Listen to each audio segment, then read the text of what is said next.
Bonjour, ici Michel Martin, chroniqueur à l'émission Sur la ligne de combat.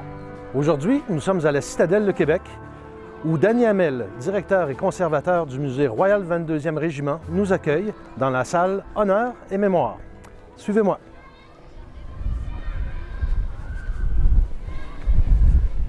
Monsieur Hamel, bonjour. Bonjour. On est ici dans la salle Honneur et Mémoire, une salle qui n'existait pas avant les rénovations qui ont été complétées en 2014. Où est-ce qu'étaient toutes ces médailles? En fait, c'était assez particulier. Le musée Royal 22e Régiment existe à la Citadelle depuis 1950. Et nous opérons jusqu'à 4 bâtiments. Donc, auparavant, les médailles étaient dans une cellule d'une ancienne prison qui date de 1842, qu'on ouvre à la visite. Donc, il était derrière une porte grillagée, donc comme une salle au trésor, là, embarrée, mais qu'on pouvait apercevoir. On savait qu'on en avait beaucoup aussi dans des tiroirs, dans le mobilier d'exposition qu'il y avait là.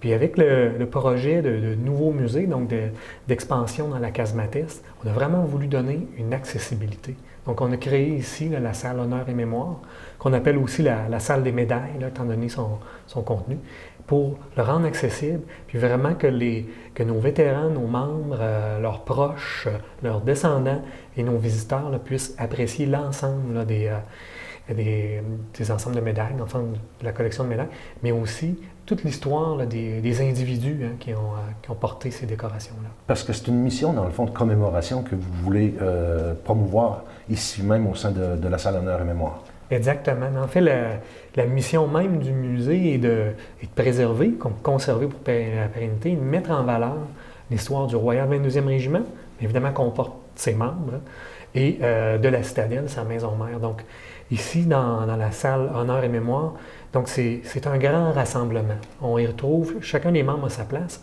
mais on va aller au-delà des objets, puis vraiment présenter, mais quelle était la carrière du militaire? Quelles étaient ses grandes réalisations? Parce qu'ici, on retrouve en effet en arrière de vous, oui. Dans le fond, trois vies militaires exceptionnelles, celle du caporal Keble, oui. Celle du lieutenant Briand et celle du brigadier Triquet. Ces gens-là ont reçu l'honneur le plus élevé, si vous voulez, la Croix de Victoria. Oui. Parlez-moi un peu de leur carrière et des raisons pour lesquelles ils ont obtenu ces distinctions. Comme vous le mentionnez, la Croix de Victoria est la plus haute distinction qui peut être décernée à un militaire en fonction dans le Commonwealth. Donc, il y en a très peu. Je crois que c'est 86 Canadiens qui sont vus décerner cette distinction-là. Et c'est pour un courage exceptionnel face à l'ennemi, donc au péril de sa vie. Puis, c'est ce que ça l'a coûté aussi aux 2 premiers méritants. Donc, le régiment est très honoré d'avoir eu 3 méritants. Et le musée l'est encore plus, que ces médailles-là soient sous notre garde et peuvent être présentées au public. Donc, le caporal Keble, en fait, lui a reçu sa médaille à titre posthume. Donc, c'est sa mère, en fait, qui a reçu l'ensemble des médailles en son nom. Et lui, en fait, c'est pour avoir stoppé une avancée d'une troupe allemande de près de 50 hommes. Et il l'a stoppé seul. Donc, vraiment, là, avec l'aide de sa mitrailleuse, mais aussi de ruse. Donc, il simulait être lui-même une compagnie. Pendant la bataille d'Arras, je crois, durant le premier conflit mondial. Oui, durant la Première Guerre mondiale. Et plus près d'Arras, en fait, le lieutenant Jean Briand, lui, s'est démarqué justement par son courage. Donc, M. Briand a mené des assauts. Et le deuxième assaut, donc à la pointe du pistolet, il a pris des postes de mitrailleuse. Et il était alors blessé. Donc, il se relevait là, de la civière là, du jour précédent. Et puis, il est décédé sur le théâtre des opérations et ça lui a été, évidemment, je pense que la médaille a été remise à son père. Exactement. Et puis, M. Triquet, lui, évidemment, on connaît le nom Triquet à cause de la maison Paul Triquet. Oui. Et lui, c'est pendant le deuxième conflit mondial. Oui, c'est une autre destinée. Donc, M. Triquet l'a reçu de son vivant. Donc, comme le Royal 22e Régiment, M. Triquet a pris part à la campagne d'Italie, donc libération de la Sicile, puis ensuite de l'Italie face aux troupes allemandes à la Deuxième Guerre mondiale. Et à la bataille de Casa Berardi, le capitaine Triquet, à l'époque, a vraiment démontré un grand courage. Donc, alors qu'ils étaient encerclés, il a vraiment rassemblé ses troupes qui s'amenuisaient de plus en plus pour foncer vers l'objectif et reprendre la ferme, la Casa Berardi, qui était un point stratégique. Donc, son courage a été reconnu et s'est vu décerner la médaille. Il a par la suite été en campagne de représentation pour l'armée canadienne durant le Second conflit mondial. Puis on a un dernier ici qui est non le moindre, le major René Jalbert, qui était le sergent d'armes à l'Assemblée nationale au moment où le caporal Lortie a pénétré en 1984. Exactement. Donc, c'est plus frais dans nos mémoires. Plusieurs ont pu le voir là, même à la télévision, mais M. Jalbert, lui, c'était en direct. Donc, il était là sur place. C'est un vétéran du Royal 22e Régiment, donc un major retraité. Et il a raisonné, M. Lortie, même en allant en haut de vent, sans armes. Et de mémoire, il a même offert une cigarette pour Tout à fait. disons, calmer la situation. Donc, il a été décoré de la Croix de Vaillance, qui est une décoration canadienne. Donc, la Croix de Victoria, c'est la plus haute distinction que peut recevoir un militaire en service. Il existe, par exemple, une sorte de catégorisation des distinctions. Il y a la croix, il y en a pour la vaillance, je crois, pour la bravoure et le service méritoire. Comment on décerne une médaille, puis comment ça se mérite? En fait, les actes sont remarqués sur le terrain, sont montés, remarqués et notés. Puis, c'est vraiment au niveau de la Chancellerie du Canada qui, par la suite, les demandes sont traitées et la chaîne de commandement va décerner, avec le gouverneur général, les différentes médailles et distinctions, décorations. Et on le fait pour un certain nombre de campagnes, par exemple la campagne de 14-18, celle de 39-45.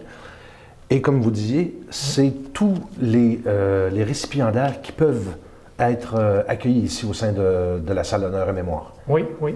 En fait, peut-être une petite spécification, mais vraiment au niveau du Commonwealth, au niveau même du Canada qui en fait partie, les médailles et les décorations sont réellement méritées.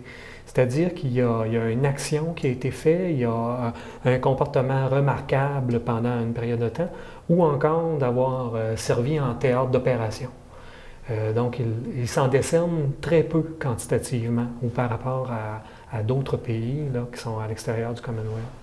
Et c'est surtout que, corrigez-moi si j'ai tort, mais c'est-à-dire le cadre des médailles, c'est assez récent.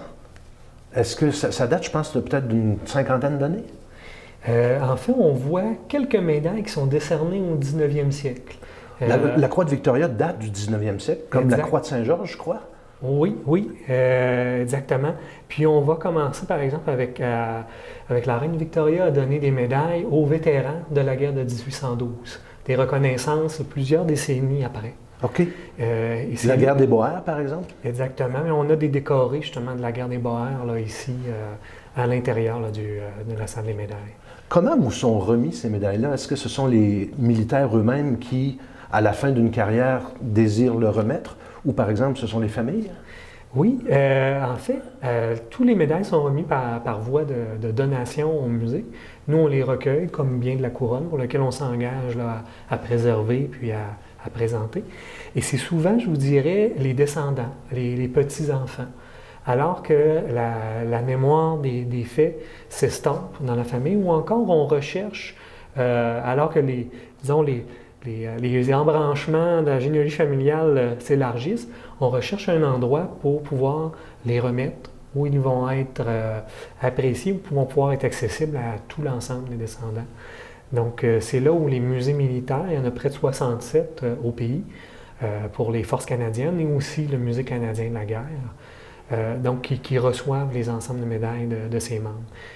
Quelque chose de particulier aussi, c'est que depuis, je vous dirais, l'année dernière, on a commencé à recevoir des ensembles de médailles de membres du Royal 22e Régiment de leur vivant. Donc vraiment, qui ont vu l'œuvre que représente la salle de médailles. Évidemment, c'est une œuvre collective, puis évidemment, sans nos membres, ça n'existerait pas. Et ils disent, bon, mais je trouve que c'est traité ici avec respect, c'est traité ici avec honneur, Et ben, je souhaite que mon ensemble de médailles et ma mémoire soient perpétués ici.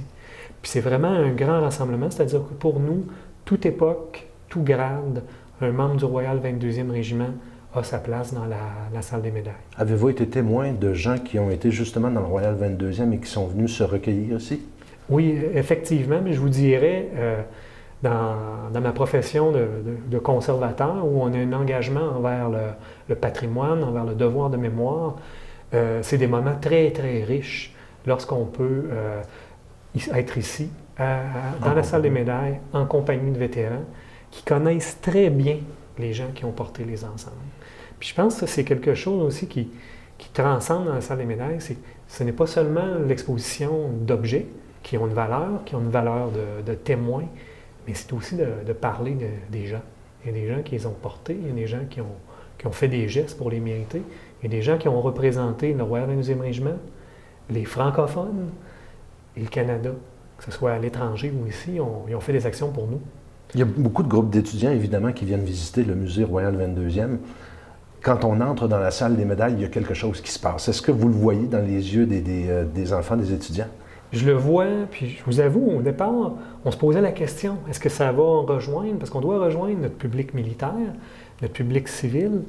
Et là, nous, c'est varié. Ça va du petit Martin, 5 ans, qui vient avec sa mère d'une trentaine d'années. Ça va... les deux, il faut parler à la mère, il faut parler à l'enfant, il faut parler à nos militaires. Et oui, ça rejoint tout le monde. Il y a quelque chose, il y a un aura, c'est solennel, c'est respectueux. Ils n'ont pas tous la même lecture, mais ils ont tous cette même impression qu'on prend soin de la mémoire de nos membres. Puis il y a quelque chose qui se passe aussi. Parce que le pays a 150 ans, on a une histoire militaire qui est riche. Vous l'avez ici mise en évidence. Est-ce que les gens posent des questions particulières à l'égard des médailles? Oui, bien, je dirais souvent les identifications fines ou la signification. Il y a beaucoup de questions, mais ils ont différentes visions par rapport à ça. Mais tous reconnaissent, on peut ne pas être d'accord avec un conflit dans lequel notre État est impliqué, ou les États voisins. Mais il y a quelque chose qu'on ne peut pas enlever, c'est on reconnaît la bravoure de l'individu. Il y a un militaire qui a servi son pays, qui, lui, dans son contexte, a fait ce qu'il croyait juste, a exécuté les ordres justes, puis parfois au péril de sa vie, puis parfois même au sacrifice de sa vie.